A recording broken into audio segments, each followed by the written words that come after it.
The millionaire looked out his mansion window and froze in shock. Two little twin girls were desperately eating grass from his yard. He rushed outside, demanding answers, but what they told him broke his heart instantly. Before we dive into the story, drop a comment below and tell us where you're watching from. Enjoy the story. Marcus Wellington stood by the floor-to-ceiling window of his study, reviewing quarterly reports that would bore most 32-year-olds to tears. But numbers had always made sense to him. People were complicated. That's why he lived alone in this sprawling mansion in Greenwich, Connecticut, with only his housekeeper visiting twice a week. Something caught his eye in the afternoon sunlight. Movement in his perfectly manicured backyard. He leaned closer, squinting.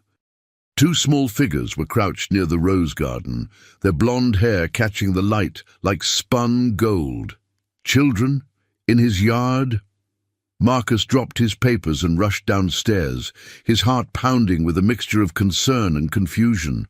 As he burst through the back door, the scene before him made his blood run cold. Two identical little girls, maybe 7 years old, were on their hands and knees, frantically pulling up grass and stuffing it into their mouths. "Hey, stop!" Marcus shouted, running across the lawn. The girls looked up, their faces streaked with dirt and tears. Their blue eyes were sunken, their cheeks hollow. They looked terrified, but they didn't run. They couldn't. They were too weak. Marcus dropped to his knees in front of them, his expensive suit pants hitting the damp grass. "What are you doing? Are you okay?" The girl on the left, slightly taller by maybe an inch, wiped her mouth with a trembling hand. "We're hungry," she whispered, her voice cracking. "We haven't eaten in 4 days. Marcus felt like someone had punched him in the stomach. 4 days! Where are your parents?" The second girl started crying harder. "We're looking for Mommy. She works next door, at Mrs. Ashford's house. She cleans there every day, but she didn't come home." That was 4 days ago. "We waited and waited," the first girl continued, her words tumbling out desperately. "But Mommy never came back. We ate everything in the apartment, even the crackers that were stale. Then there was nothing left. We walked here because we remembered Mommy talking about Mrs. Ashford's house. We thought maybe Mommy was still there." Marcus's mind raced. Victoria Ashford was his neighbor, a wealthy widow who kept to herself. He'd exchanged maybe 10 words with her in the 2 years he'd lived here. "Did you go to Mrs. Ashford's house? Did you knock on the door?" Both girls nodded. "Nobody answered," the taller one said. "We knocked and knocked. We even went around the back, but all the curtains were closed. Everything was dark and quiet." "What are your names?" Marcus asked gently, his throat tight. "I'm Emma," said the taller girl. "This is my sister, Lily. We're twins." "Emma and Lily," Marcus repeated, looking at their gaunt faces. "I'm Marcus. Come inside with me right now. We're going to get you food and water, and then we're going to find your mom, I promise." As he helped the girls to their feet, supporting their fragile bodies, Emma reached into her dirty pocket and pulled out a crumpled piece of paper. "We found this," she said quietly. "It fell out of Mommy's purse the morning she left. We didn't understand it before, but now." Marcus took the paper, his hands shaking as he unfolded it. His eyes widened as he read the hastily scrawled words, and suddenly the quiet neighborhood he thought he knew felt like it was hiding something dark and terrible. The note said, "If you're reading this, I didn't make it out. Find my girls, tell them I fought, look in the basement." Marcus carried Emma while Lily held tight to his hand as they entered his kitchen. The pristine marble countertops and stainless steel appliances suddenly felt obscene in the face of their suffering. He'd never felt more grateful for the oversized refrigerator his designer had insisted on installing. He grabbed bread, peanut butter, milk, and bananas, his hands shaking as he prepared the simplest meal he could think of. "Slowly," he warned, watching the girls attack the sandwiches like starving animals. "Your stomachs need time, small bites. I know you're hungry, But if you eat too fast, you'll get sick. Emma nodded, tears streaming down her dirty cheeks as she forced herself to chew slowly. Lily couldn't stop crying, even as she ate, the trauma of the past 4 days finally breaking through her shock. Between careful mouthfuls, Emma told him everything. Their mother's name was Sarah Mitchell. She was 31 years old, had been working 3 jobs to support them since their father died in a construction accident 2 years ago. The cleaning job at Mrs. Ashford's was her best-paying gig, $25 an hour, 3 times a week. It was supposed to change everything for them. She was so happy about it, Lily whispered, wiping her eyes with the back of her hand. She said Mrs. Ashford was nice, that the house was beautiful. She said maybe things were finally getting better. Maybe we could move to a bigger apartment, one where we didn't have to share a bed anymore. Marcus felt anger building in his chest, hot and fierce. How could children be starving in Greenwich, one of the wealthiest towns in America? How could their mother just vanish without anyone noticing? Where were the neighbors, the teachers, the people who should have cared? He pulled out his phone and dialed 911, his voice steady despite the rage threatening to choke him. "I need to report missing person and child endangerment," he said. 2 children ages 7 haven't seen their mother in 4 days. They've been without food. I need someone here now. Detective Rachel Campos arrived 30 minutes later, a sharp-eyed woman in her 40s with grey streaking her dark hair. She wore practical clothes and carried herself with the confidence of someone who'd seen too much. She knelt down to the girl's level, her voice gentle as she took detailed notes while Emma and Lily repeated their story between bites of food. She examined the note Sarah had left, her expression darkening with each word. "Mr. Wellington, I need you to stay with the girls while I check next door," she said, standing up and meeting his eyes. "This note suggests something serious happened at that house. If what these girls are saying is true, we might be looking at a crime scene." "I'm coming with you," Marcus said firmly. "My housekeeper Rosa has a daughter their age. I'll call her to come stay with Emma and Lily. They trust her." Rosa arrived within 20 minutes, bringing her daughter Sophia and bags of children's clothes, toys, and food. While Sophia sat with the twins, speaking softly to them in Spanish and English, Marcus and Detective Campos walked next door to Victoria Ashford's pristine colonial house. They stood at the front door, no answer to their knocking. Detective Campos tried the handle, locked. They walked around to the back, and that's when they saw it. A basement window, partially open, a piece of fabric caught on the broken glass. The fabric was stained dark brown, blood. Detective Campos immediately radioed for backup, her voice tense. "Possible crime scene, needs CSI and additional units." Then she turned to Marcus. "Stay here. If something happened in that basement, this is now officially a crime scene. We can't contaminate evidence." But Marcus had already seen something that made his blood freeze. On the ground near the window, barely visible in the fading afternoon light, was a small pile of cigarette butts. At least 20 of them, all the same brand, and next to them, half hidden in the grass, was a woman's shoe. Expensive, designer, definitely not something a housekeeper making $25 an hour would wear. "Detective," Marcus called out, his voice tight with tension. "I think Mrs. Ashford might be in trouble too. Or she's involved in whatever happened to Sarah." Campos looked at the cigarette butts, then at the shoe, her face grim. "Or both," she said quietly. The backup units arrived within 15 minutes, their flashing lights drawing neighbors out of their perfect homes like moths to a flame. Marcus watched from the street as officers forced open Victoria Ashford's back door, the wood splintering around the expensive lock. Detective Campos disappeared inside with 3 other officers, and Marcus counted every second they were gone.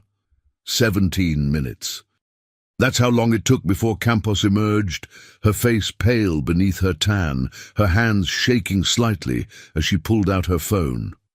"We found the basement," she said quietly, pulling Marcus aside away from the gathering crowd of neighbors. "There are signs of a major struggle, blood on the walls, on the floor.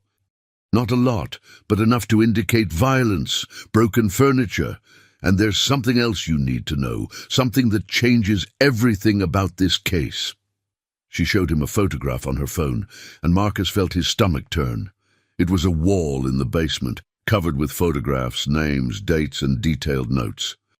Sarah Mitchell's face was there, along with at least a dozen other women. Some photos had red X marks drawn through them in what looked like permanent marker. Others had dates and locations written beneath them in neat handwriting. "This isn't just about your neighbor's housekeeper," Campos said, her voice low and urgent. "This is bigger. Much, much bigger than we initially thought. We're talking about multiple victims, possibly over years. This is organized." Marcus felt sick, dizzy. "Where's Mrs. Ashford?" "Gone. Looks like she left in a hurry, but she packed carefully. Clothes still in the closet, family photos still on the walls, but her passport is missing. So is a metal box we found empty in her bedroom safe. We're guessing cash. Her computer hard drive has been removed. She knew exactly what she was doing." Campos pulled up another photo. "We found her car at the Greenwich train station. Security footage shows her getting on the 6:47 a.m. train to Grand Central 3 days ago. She bought a ticket to New York City, but after that, the trail goes cold. She could be anywhere by now." "The same day Sarah disappeared," Marcus said, the pieces clicking into place. Campos nodded grimly. "We're treating this as a kidnapping, possibly human trafficking. The FBI is being notified within the hour. Those cigarette butts you found? We're having them tested, but they're a brand called Sobrani Black Russian. They're expensive and sold mainly in Eastern Europe. We think Mrs. Ashford wasn't working alone. We think she had partners, probably international." Back at Marcus's house, Emma and Lily sat on his leather couch wrapped in soft blankets, watching cartoons on his massive television, but not really seeing them. Sophia had helped them take warm baths and put on clean clothes, but their eyes were still hollow, still haunted. They were in shock, operating on autopilot. Rudza sat with them, offering cookies and juice, but the girls barely responded to her kindness. Marcus knelt in front of them, taking their small, fragile hands in his. "Listen to me carefully," he said, his voice gentle but firm. "We're going to find your mom. I promise you this with everything I am. The police are looking right now, and I'm going to help them too. I have money and resources and connections, and I'm going to use every single one of them to bring your mother home." "What if she's hurt?" Emma asked, her voice breaking, fresh tears spilling down her cheeks. "What if the bad people hurt her really bad? What if she's scared and alone?" "Your mom left you that note because she's a fighter," Marcus said, squeezing their hands. "She knew something might happen, and she made sure you'd have a way to tell people, a way to get help. That's not someone who gives up. That's someone who fights with everything they have, and fighters don't give up. We won't either." That night, long after Rosa and Sophia left and the girls finally fell asleep in his guest room, exhausted from crying, Marcus sat in his study staring at his computer screen. The blue light illuminated his determined face as his fingers flew across the keyboard. He'd built his fortune in cybersecurity and data analysis, creating software that could track digital footprints across the internet. If Victoria Ashford was running a trafficking ring, she'd left a digital trail somewhere, no matter how careful she thought she'd been. And he was going to find it. He started with property records, financial transactions, phone records, anything he could access that connected to Victoria Ashford's name. What he found over the next 6 hours made his skin crawl and his blood run cold. She owned 4 other properties in different states, all purchased through shell companies with names like Sunrise Property Management and Mountain View Holdings. And in the past 3 years alone, 17 women had filed missing person reports, after working for her or her various associates. 17 women, 17 families destroyed, 17 lives stolen. Marcus picked up his phone and called Detective Campos, not caring that it was 4 in the morning. "I found something," he said when she answered, her voice thick with sleep. "And I think I know where they might be keeping Sarah." Morning came too quickly. Marcus had slept maybe 2 hours, his mind racing with everything he'd uncovered about Victoria Ashford's vast criminal network. He'd traced shell companies, followed money trails, mapped out properties across 5 states. The scope of the operation was staggering. Emma and Lily woke up crying, calling for their mother, their voices raw and broken. The reality of their situation had fully sunk in during the night. Marcus sat with them at his kitchen table, feeling completely helpless, despite all his money and resources and connections. How do you comfort children whose entire world has collapsed? What words could possibly help? "I used to think money could solve everything," he told Detective Campos when she arrived that morning with FBI agent Mitchell Harrison, a stern-faced man in his 50s. "I built my entire life around that belief, but I can't buy their mother back. I can't erase their fear or their hunger or their trauma. I can't undo what they've been through." "No," Campos agreed gently, "but you can use your resources to help us find Sarah. That analysis you sent me last night, the property records, the shell companies, the connections you made, the FBI is already executing search warrants on those properties as we speak. You gave us more in 6 hours than our team found in 3 days." Agent Harrison pulled out a tablet and turned to the girls. "Emma, Lily, I know this is hard, but I need to ask you some questions about your mom, about things she might have said or done before she disappeared. Can you be brave for me?" Emma nodded, clutching her sister's hand so tight her knuckles turned white. "Mommy told us something weird the last time we saw her. It was early in the morning before she left for work. She woke us up, which she never did, and she was acting strange, scared. She said if she ever didn't come home, we should tell someone about the special basement room at Mrs. Ashford's house. She said there was a red door that was always locked, and she'd heard sounds behind it." Campos leaned forward urgently. "What kind of sounds?" "Crying," Lily added, her voice barely above a whisper. "Mommy said she heard women crying behind the red door, and once she heard someone screaming, but Mrs. Ashford said it was just the television, that she was watching a scary movie. She said Mrs. Ashford had friends who came late at night," Emma continued. "She had to stay late cleaning one time, and she saw them arrive. 3 men in expensive cars. She heard them speaking a different language downstairs. She couldn't understand them, but she said they sounded angry and mean. It scared her so much she hid in a closet until they left." "Did she tell anyone about this?" Harrison asked. "Police? Friends?" Emma shook her head. "She was going to quit after one more paycheck because we needed the money for rent. Our landlord said if we didn't pay by Friday, we'd be evicted. Mommy said she just needed to get through one more week, then she'd find a safer job." Marcus felt anger surge through him, hot and consuming. Sarah had known something was wrong, but she'd been trapped by poverty, forced to keep working in a dangerous situation because she literally couldn't afford not to. She had to choose between her safety and keeping a roof over her daughters' heads. The system had failed her, society had failed her. And now her children were paying the price for that failure. "I want to help however I can," Marcus said firmly, looking at both Campos and Harrison. "Money, resources, private investigators, technology, connections, whatever you need. These girls have already lost enough. They're not losing anything else if I can help it." That afternoon, while Campos and Harrison coordinated with FBI teams across multiple states, Marcus took Emma and Lily to Target. They needed clothes, shoes, underwear, basic necessities. But more than that, they needed to feel like someone cared about them as people, not just victims in a case file or statistics in a report. In the toy aisle, Lily picked up a stuffed bear with soft brown fur and hugged it tight against her chest.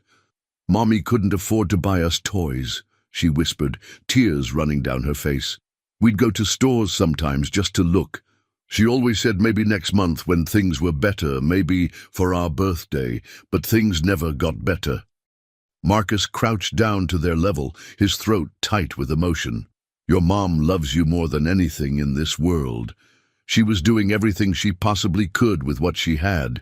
She was working 3 jobs, barely sleeping, sacrificing everything for you. And now I'm going to do everything I can too. You deserve good things. You deserve to feel safe and cared for."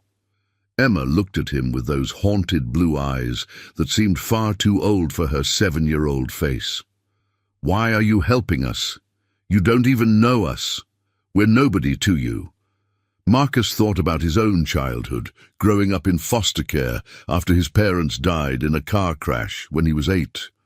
He remembered the loneliness, the feeling that nobody cared if he lived or died, the constant moving from house to house. He'd sworn that if he ever had the power to help someone, to make a difference, he would. He wouldn't let another child feel that abandoned. "Because someone should have helped me when I was your age," he said honestly, his voice rough. "And nobody did. I know what it feels like to be scared and alone. I'm not going to let that happen to you. Not while I have the power to stop it." That evening, Detective Campos called with news that made Marcus's heart race. "We raided the property in upstate New York, the one you identified. We found evidence Sarah was there recently. Hair samples, fingerprints, personal items. But she'd been moved, probably within the last 24 hours. However, we arrested 3 men who were guarding the facility. They're scared, facing life sentences. They're talking, giving us names and locations. Marcus, we're close, very close to finding her." The next morning brought a breakthrough that changed everything about the investigation. One of the arrested men, a 38-year-old named Dmitry Volkov, terrified of spending the rest of his life in prison, gave up the location of a storage facility in Newark, New Jersey, where the trafficking ring kept detailed records, surveillance footage, and financial ledgers. Marcus insisted on going with Detective Campos and the FBI team, despite their protests. The girls were safe with Rosa and Sophia, and he needed to see this through to the end. He needed to understand the full scope of the horror that Sarah had stumbled into, the evil that had nearly destroyed her family. The storage unit was in a rundown facility near the port, surrounded by chain-link fences and security cameras. It was a testament to evil's bureaucracy, to how organized and systematic the trafficking operation had been. Filing cabinets filled with fake documents, ledgers tracking shipments of women to various locations across the country and internationally, and dozens of hard drives containing surveillance footage from multiple properties. The FBI agents worked methodically, cataloging everything, taking photographs, bagging evidence. But Marcus's eyes were immediately drawn to a laptop sitting open on a metal desk in the corner. The screen was still lit up, showing an active messaging system. "Detective, look at this right now," he called out urgently. The laptop showed an encrypted messaging platform, the kind used by criminals who knew how to avoid detection. But whoever had been using it had left in such a hurry they hadn't logged out. Messages in English, Russian, and what looked like Romanian scrolled past on the screen. Marcus's cybersecurity expertise kicked in immediately. He started taking photographs of the screen with his phone, documenting everything he could before someone thought to shut it down. One message, sent just 2 hours ago, made his heart stop completely. His hands shook as he read it again, making sure he understood correctly. "The Mitchell woman is becoming a liability. Buyer backing out due to her resistance and injuries. Recommend liquidation before she causes more problems. Moving her to Colorado location for final processing." Colorado. They were planning to kill Sarah, and they were running out of time. "We need to move now," Marcus said urgently, showing the message to Agent Harrison. They're planning to kill her. Today, maybe in the next few hours. Harrison read the message, his face hardening. He immediately pulled out his phone and made a call, barking orders to what sounded like a tactical team.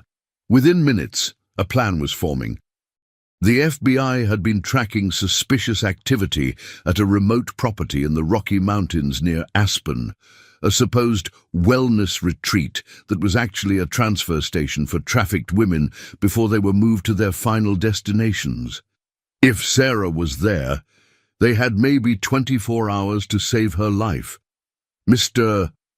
Wellington, you've been incredibly helpful, more helpful than you know, but this is where civilians stop and law enforcement takes over, Harrison said firmly, putting a hand on Marcus's shoulder. This is going to be a tactical operation. Armed suspects, potential hostages, dangerous terrain. You can't be there. Marcus nodded, but inside he was already making his own plans. He had a private jet fueled and ready at Westchester Airport.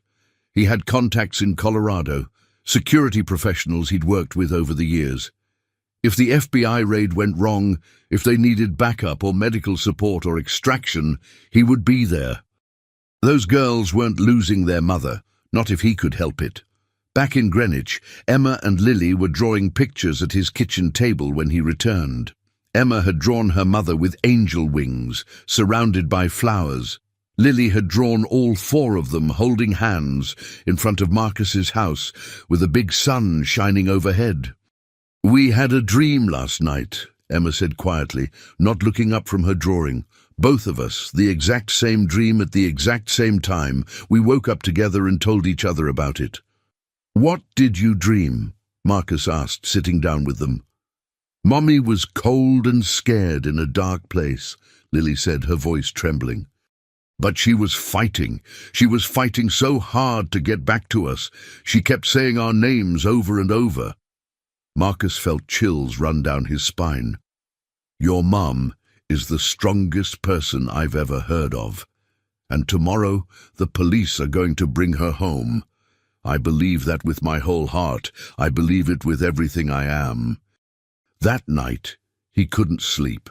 His mind kept racing, kept thinking about those 17 missing women, about the families torn apart by greed and cruelty. He thought about Victoria Ashford, probably sipping wine in some European city, spending blood money without a care in the world. He thought about all the other Sarahs out there, trapped and terrified, fighting to survive. His phone buzzed at 3 a.m. Detective Campos. "We're moving on the Colorado location at dawn, 5 a.m. Mountain Time. I thought you'd want to know. Harrison agreed to keep you updated in real time. He said what you did, finding that storage unit, it saved lives, probably Sarah's life." "Thank you," Marcus said, his voice rough with emotion. "Rachel, I need to ask you something. What happens to Emma and Lily if we don't find Sarah alive? What happens to them?" There was a long, heavy pause. "They'll go into the foster system. They have no other living family. Sarah's parents are both dead, died when she was young. And the father's family, they want nothing to do with the girls. They blamed Sarah for their son's death, said if he hadn't had to support a family, he wouldn't have taken such a dangerous construction job." Marcus looked at the closed guest room door, thinking about the two little girls sleeping inside, still clutching the new stuffed animals he'd bought them. "That's not going to happen," he said quietly, his voice filled with determination. "One way or another, those girls are going to have a home, a real home where they're loved and safe." Dawn broke over the Rocky Mountains as the FBI raid team surrounded the so-called wellness retreat. Marcus watched the live feed from Agent Harrison's mobile command center via a secured video link he'd practically demanded access to, using every connection he had. His private jet sat fueled and ready at a small airport 20 miles from the target location, just in case everything went wrong. The property looked innocent enough from the outside, A large log cabin with expensive landscaping, several well-maintained outbuildings, all surrounded by towering pine trees and breathtaking mountain views. The kind of place wealthy people paid thousands of dollars to visit, but the thermal imaging equipment told a completely different story. At least 15 people were inside the main building, most of them concentrated in what should have been the basement level, body heat signatures showing people who barely moved. "All teams go on my mark," Harrison commanded through the radio, his voice steady and professional. 3, 2, 1, execute. The next 10 minutes were absolute chaos. Doors burst open simultaneously, flashbangs exploded with blinding light and deafening sound. Shouting in multiple languages filled the air. Marcus gripped his desk, barely breathing, watching the fuzzy thermal images move rapidly across the screen. He could see the tactical teams moving through the building, see suspects being taken down, see bodies being moved to safety. Then Harrison's voice cut through the radio chatter. "We've got them. Multiple victims, all alive. Medical teams are moving in now. I repeat, all victims are alive." "Sarah Mitchell?" Marcus asked desperately, his voice cracking with emotion. "Is she there?" "Searching now. Give me a minute." The seconds felt like hours. Marcus thought about Emma and Lily sleeping peacefully back in Greenwich, about the promise he'd made them. Please, he thought, praying to a God he wasn't sure he believed in, please let her be there. Please let her be alive. "Wellington, we found her," Harrison said finally, and Marcus could hear the relief in his voice. "She's alive. Badly dehydrated, some injuries we're assessing now, but she's alive and conscious." And Marcus. The first thing she did when we got the gag off her mouth, before we could even tell her she was safe, she started asking about her girls. She was crying, begging us to tell her if Emma and Lily were okay. That woman is a fighter, a survivor. Marcus felt tears streaming down his face, hot and unstoppable.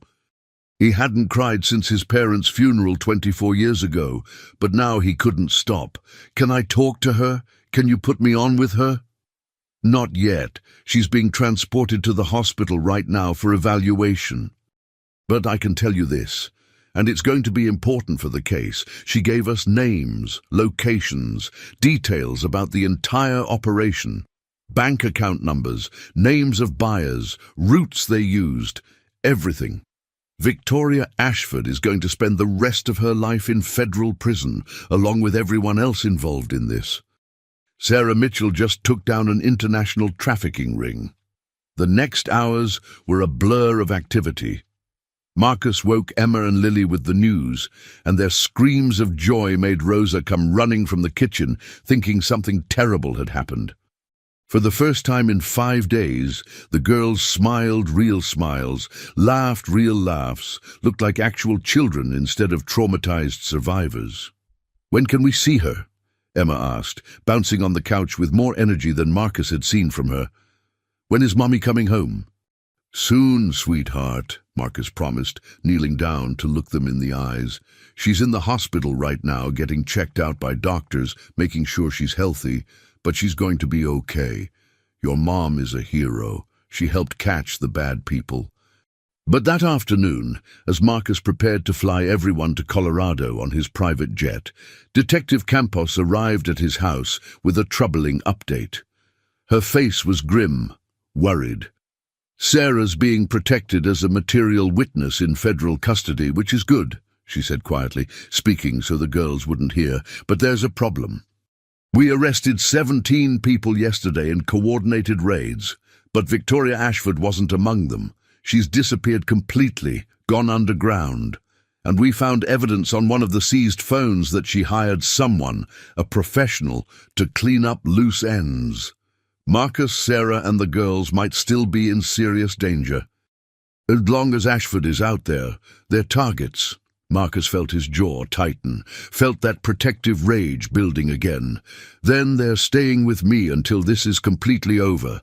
I have top-level security, resources, everything they need to stay safe. I can hire private security, install better systems, whatever it takes." It might be weeks, maybe months until we catch Ashford. She has money, connections, multiple passports. She could be anywhere in the world. I don't care if it's years, Marcus said firmly, crossing his arms. Those girls aren't going back to an empty apartment where they almost starved to death. And Sarah isn't going to spend another day afraid and looking over her shoulder. Not while I have the power to help them. Not while I can keep them safe.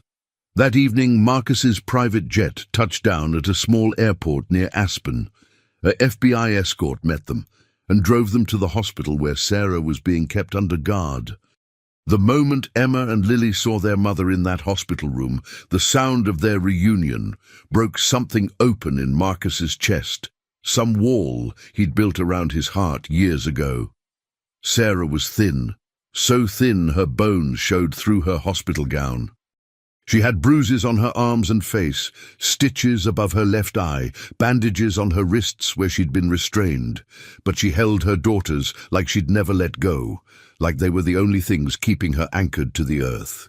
"Thank you," she whispered to Marcus over the girls' heads, her eyes meeting his with an intensity that made him look away. "Detective Campos told me everything you did. How you found them, how you took care of them, how you refused to give up. You saved my babies when I couldn't. You gave them hope when they had none." "You saved yourself," Marcus said quietly, his voice rough with emotion. "You left them that note. You fought to survive when most people would have given up. You're the hero here, not me. I just did what anyone should have done." Boo, but as they prepared to fly back to Connecticut the next day, Sarah discharged from the hospital with strict instructions and medications. Marcus couldn't shake the feeling that this wasn't truly over. Victoria Ashford was still out there somewhere, with money and connections and a reason to want Sarah dead.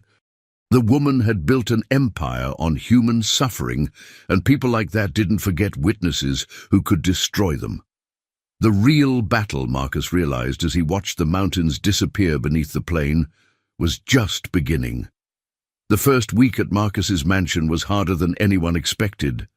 Sarah couldn't sleep without nightmares, waking up screaming at 2, 3 in the morning. Emma and Lily heard their mother's cries and would run to her room, all three ending up holding each other until dawn. Marcus hired trauma therapist Dr. Patricia Chen, who came 3 times a week. Through the walls, Marcus could hear Sarah sobbing, telling her story over and over, trying to process the horror she'd survived. "She needs time," Dr. Chen told Marcus. "What she witnessed in that basement breaks something in the soul. She saw things no one should see, other women who didn't survive. She carries guilt, wondering why she lived when they didn't." Marcus found Sarah in the kitchen late one night, staring at the darkness beyond the security lights. "I keep thinking I see her," Sarah whispered. "Victoria. I see her face everywhere, in every shadow, every car that drives by. She's out there planning something." I installed military-grade security," Marcus said. "Motion sensors, cameras covering every inch, armed guards patrolling 24/7. No one can get near this house." Sarah looked at him with hollow eyes. "You don't understand what she's capable of. She's smart, connected, patient. She'll wait months if she has to. And when we finally feel safe, she'll strike." The next morning proved Sarah right. Emma found it first. A white envelope under the windshield wiper of Marcus's car in his locked garage. Inside was a photograph of the girls playing in the backyard. On the back, written in elegant cursive, "Beautiful children." It would be such a tragedy if something happened to them. Detective Campos arrived within 30 minutes. The security footage had been expertly disabled during a 15-minute window. "She's sending a message," Campos said grimly. "She wants Sarah to know she can reach them any time." Marcus felt rage unlike anything he'd experienced. "Get me the best private security firm in the country. Money is no object. I want former special forces. I want this house turned into a fortress." That afternoon, Marcus sat with Sarah and the girls. "I'm bringing in a security team, the best in the world.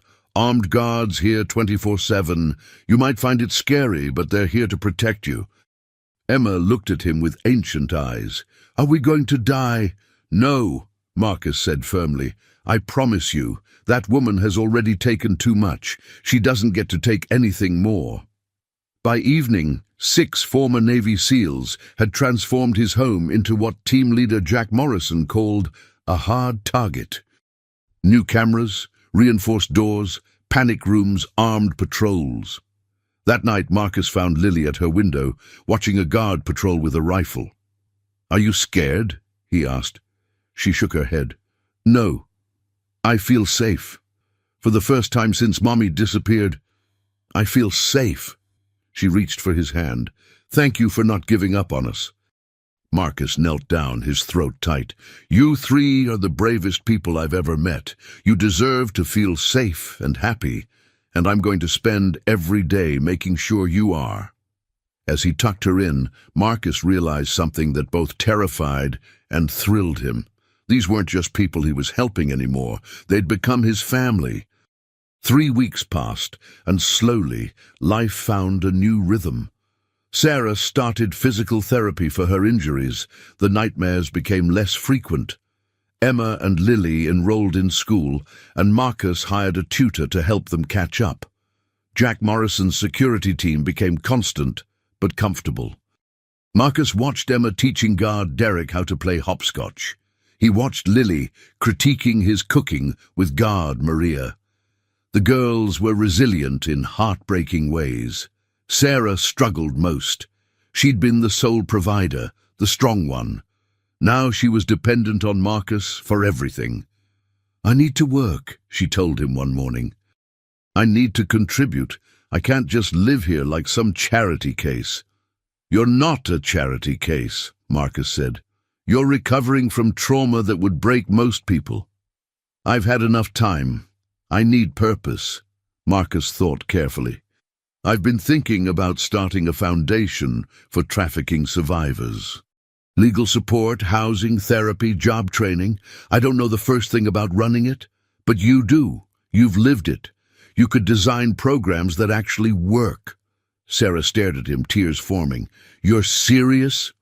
"Completely. I'll fund it. You'll run it. The Sarah Mitchell Foundation. You'll help other women the way I wish someone had helped you earlier." Sarah covered her face, shoulders shaking. "Why are you doing all this?" Marcus sat beside her. "When I was 8, my parents died in a car crash. I had no family, so I went into foster care. 10 years being shuffled from house to house, never belonging anywhere. I swore if I ever made something of myself, I'd never let another child feel that alone." He looked toward the backyard where the girls played. "Your girls remind me there's more to life than money and business. You've given me something I didn't know I was missing, a reason to care about something bigger than myself." Sarah squeezed his hand. "You're a good man, Marcus Wellington, a truly good man." Over weeks, the foundation took shape. Sarah threw herself into the work with fierce determination, interviewing survivors, researching, building partnerships. Marcus watched her transform from broken to warrior. Emma and Lily thrived too. Their teacher called to say both girls read above grade level and showed remarkable empathy. Emma helped a bullied boy. She told him being afraid doesn't make you weak, that surviving hard things makes you strong. One evening, reading bedtime stories, Emma interrupted. "Can we ask you something?" "Anything. Could you be our dad?" Lily blurted out. "We know you're not our real dad," Emma said quickly, "but our real dad is gone, and you take care of us like a dad would. That's what dads do, right?" Marcus's eyes burned. "I would be honored to be like a dad to you." "Does that mean we can call you Dad?" Lily asked. "If you want to, then yes. Whatever makes you happy." That night, Sarah found Marcus on the back porch. "They asked you, didn't they?" "They did. I said yes." Sarah sat beside him. They were quiet for a long time. "I need to tell you something. I'm falling in love with you. I know it's complicated and probably too soon, but it's true. You saved my life, saved my daughters, and gave us something I thought we'd never have again, a home." Marcus turned to her. "I'm falling in love with you too. Since that first day in the hospital, when you held your girls like nothing else mattered. You're the strongest person I've ever met." They kissed under the stars, while guards discreetly looked away. For the first time in months, the future felt possible, but neither noticed the figure in the woods beyond the property, taking photographs. Victoria Ashford had returned, and she was done playing games. The FBI caught a break 2 days later. A traffic stop in Miami detained a woman using Victoria Ashford's alias. Her hotel room revealed a laptop with surveillance photos of Marcus's house, the girls' school, Sarah's therapy appointments. But it wasn't Victoria. It was her sister Caroline, who'd been helping her plan revenge. Caroline broke under questioning, and what she revealed made Campos immediately call Marcus. "Victoria is in the United States," Campos said urgently. "She never left. She's been hiding in plain sight. And Marcus, she's not just planning to hurt Sarah. She wants to burn your house down with all of you inside." Marcus felt ice in his veins. "When?" "Soon. She's been watching, waiting for you to feel safe. Then she'll strike." Marcus pulled the girls from school and confined everyone to the house. Jack Morrison's team went into high alert. The FBI set up surveillance. Everyone waited. 3 days passed, then 4. The tension was unbearable. Sarah barely slept. Emma and Lily became clingy, afraid to be alone. On the 5th day, Dr. Chen arrived for Sarah's session. She seemed different, distracted. She asked unusual questions about the house layout, security procedures, where everyone slept. Emma was drawing in the corner and noticed something. The doctor kept looking at her watch, then at the windows, like she was waiting for something. After the session, Emma pulled Marcus aside. "Something's wrong with Dr. Chen. She was acting weird, and her watch is different. She always wears a silver watch with diamonds. Today she had a black one, a man's watch." Marcus's blood ran cold. He called Jack Morrison. "Track Dr. Chen's car, now, and find out everything about her in the last 48 hours. Within 30 minutes, they discovered the real Dr. Chen had been in a car accident 2 days ago, hospitalized with a concussion. Someone had been impersonating her. "It was Victoria," Sarah said, shaking. "She was here, in our home." Jack pulled up security footage. The woman's face was partially visible. He enhanced the image. It was unmistakably Victoria Ashford in a wig and glasses. "We have to move you," Campos said. "Safe house, witness protection." But Sarah shook her head. "No, I'm done running. I'm done being afraid. If she wants a confrontation, let's give her one. Let's end this." Marcus saw the determination in her eyes. She was right. Running would prolong the nightmare. "Okay, but we do it smart. We set a trap." They formulated a plan. Marcus, Sarah, and the girls would appear to relax security. Jack's team would pull back to hidden positions. They'd make the house look vulnerable while actually surrounding it with FBI tactical units. Victoria thought she was the hunter. They would show her she'd become the prey. On the 3rd night, at 2:47 a.m., motion sensors detected someone cutting through the fence. Then another figure. Victoria hadn't come alone. "Positions," Jack whispered. "Wait for my signal. Let them get close." Marcus held Sarah and the girls in the safe room, watching monitors. His heart pounded as 6 figures moved toward the house, carrying accelerants and weapons. "This is it," Sarah whispered. "One way or another, it ends tonight." Victoria Ashford moved through darkness with confidence. She'd burned evidence before, eliminated witnesses. By dawn, the mansion would be ashes, everyone inside dead. No more witnesses, no more problems. She didn't know 30 FBI agents were watching her every move. She didn't know the house had been evacuated. She didn't know she was walking into a trap. Victoria and her 5 associates reached the house. They began pouring accelerant around the foundation. Victoria moved toward the back door, gun in one hand, lighter in the other. "FBI, drop your weapons! You're surrounded!" Lights blazed on, flooding the property. Victoria spun around, eyes wide with shock as she realized she'd been deceived. Her associates scattered, but tactical teams emerged from everywhere. Over in 3 minutes, all 6 suspects on the ground, hands zip-tied. Victoria Ashford, who'd trafficked dozens of women who'd built an empire on suffering, lay face down in the grass, screaming threats. Detective Campos crouched beside her. "Victoria Ashford, you're under arrest for kidnapping, human trafficking, conspiracy to commit murder. You're going to spend the rest of your life in federal prison." "You have no idea who you're dealing with," Victoria snarled. "I have lawyers, connections, money." Campos smiled coldly. "We have your sister's testimony, your encrypted communications, financial records, surveillance footage. You're never getting out. Ever." From the surveillance van, Marcus, Sarah, Emma, and Lily watched it all. When they saw Victoria in handcuffs, Sarah burst into tears, relief, joy, freedom. "It's over," she kept saying. "It's really over."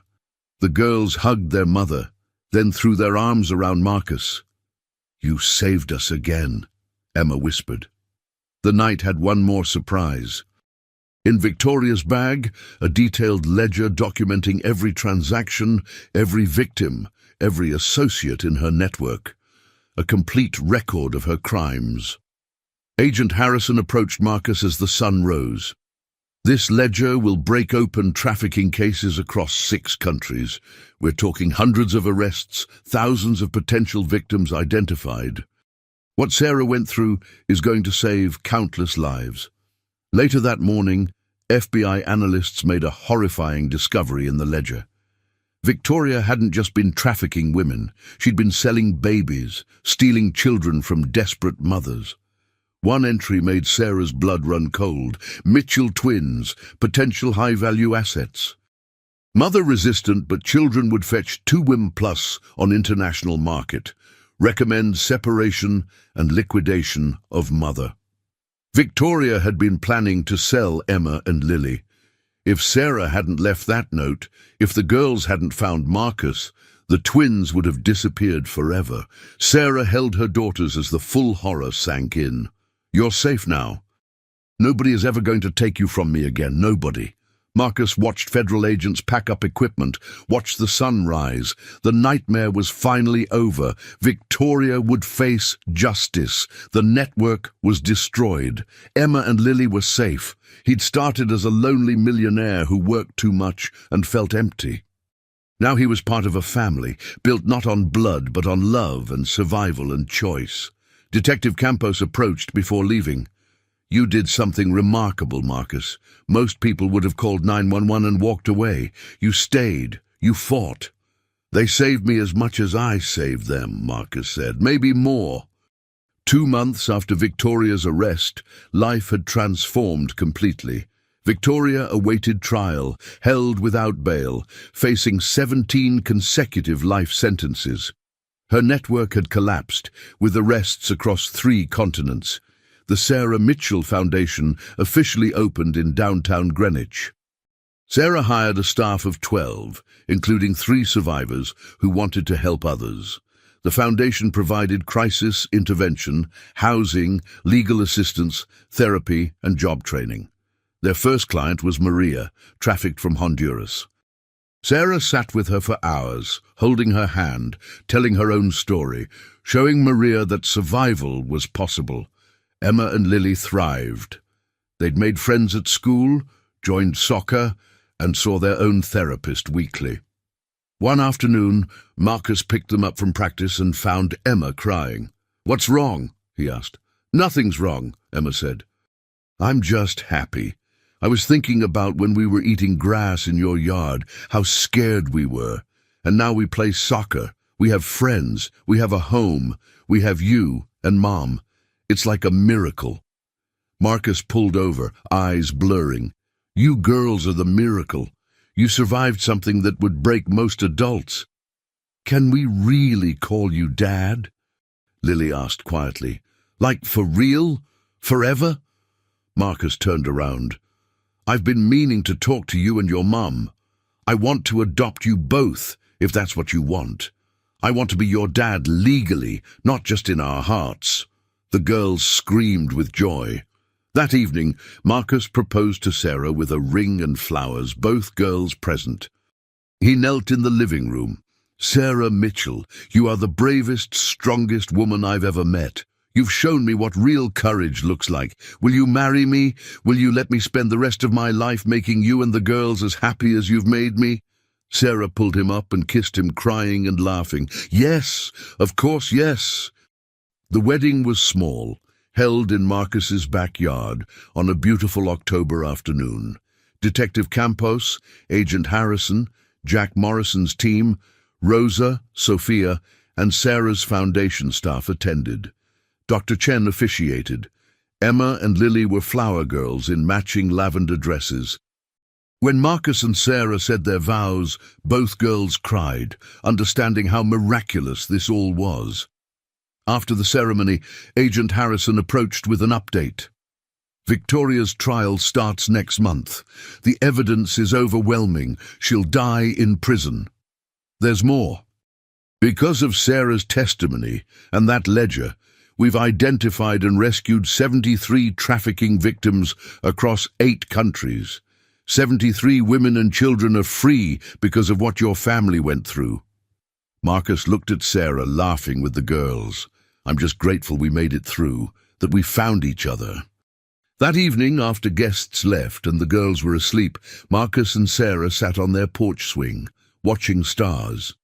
I've been thinking about writing a book, Sarah said. My story, to help other survivors understand they can make it through. That's beautiful, Marcus said. You have so much wisdom to share. And I want to expand the foundation, open branches in other cities, maybe internationally. There are so many people who need help. Then we'll do it, Marcus said. Whatever you need. We'll build something that outlasts us, something that keeps saving lives. Inside, Emma woke and climbed into Lily's bed. Do you think this is real? Lily whispered. Or are we going to wake up still hungry and scared? Emma squeezed her sister's hand. It's real. Real love feels different than dreams, and Mom and Dad love us for real. We're actually safe now. We're actually home. Forever? Lily asked. Forever, Emma promised. Outside, Marcus and Sarah continued talking about the future, making plans, dreaming dreams that finally felt possible. The nightmare was over. The healing had begun. And the family they'd built together was stronger than anything that had tried to break them. 6 months later, Marcus stood in a courthouse holding Emma's and Lily's hands. Sarah stood beside them, her eyes shining with tears. Today, they would become a family in every legal sense. Judge Catherine Morrison smiled down at the girls. Emma and Lily, do you understand what adoption means? It means Marcus Wellington will legally become your father forever. We understand, Emma said, her voice strong. It means he'll be our dad forever, that we'll be a real family. You've always been a real family, the judge said gently. Love made you a family. This just makes it official. She looked at Marcus. Mr. Wellington, do you promise to love, protect, and provide for these children as if they were born to you? I promise, Marcus said, his voice breaking. With everything I am, they're already mine in every way that matters. The judge signed the papers. Then by the power vested in me, I declare this adoption final. Marcus Wellington, meet your daughters. Emma and Lily Wellington, meet your father. The courtroom erupted in applause. Detective Campos, Agent Harrison, Jack Morrison, Rosa, Sophia, Dr. Chen, and the foundation staff all cheered. Emma and Lily threw themselves into Marcus's arms, crying and laughing. Sarah wrapped her arms around all three, and they held each other, finally complete. Outside, reporters waited. Victoria Ashford's trial had been international news, and their story had captured hearts worldwide. "Mr. Wellington, you went from bachelor millionaire to father and husband in less than a year. How has your life changed?" a reporter asked. Marcus looked at his family. "I spent 32 years thinking success meant money and business. I was wrong. Success is this, having people to love who love you back. These three changed my life in ways I never imagined." Another reporter addressed Sarah. "Mrs. Wellington, your foundation has helped over 200 survivors. What would you say to women still trapped?" Sarah's voice was steady. "You are stronger than you think.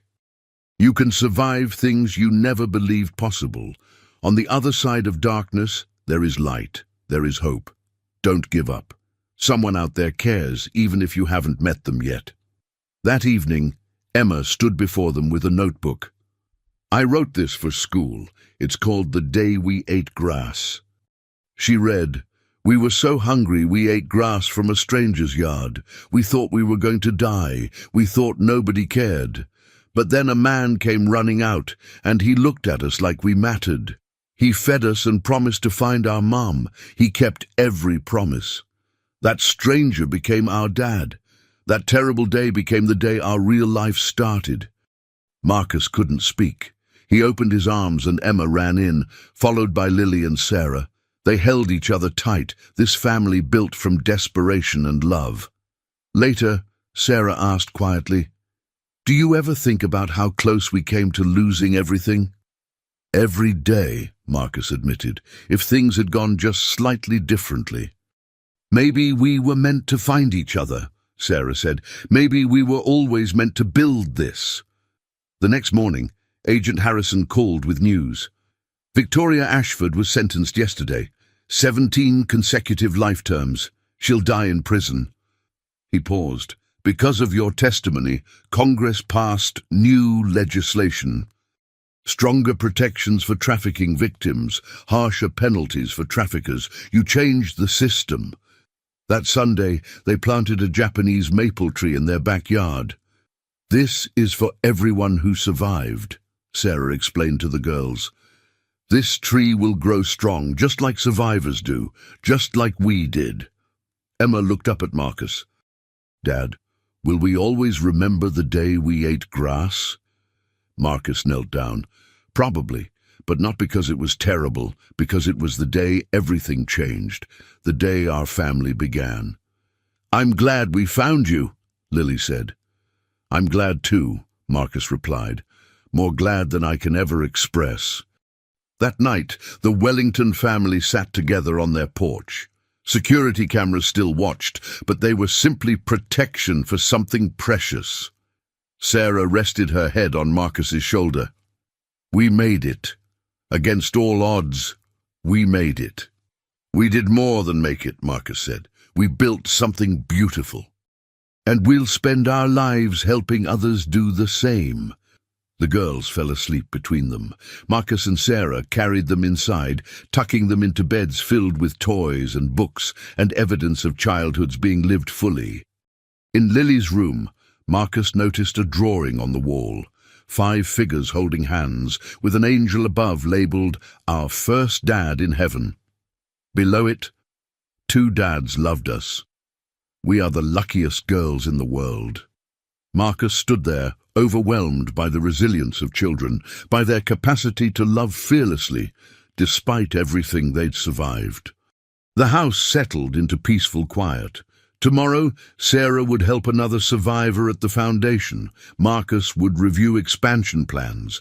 Emma and Lily would go to school, building futures unburdened by their past.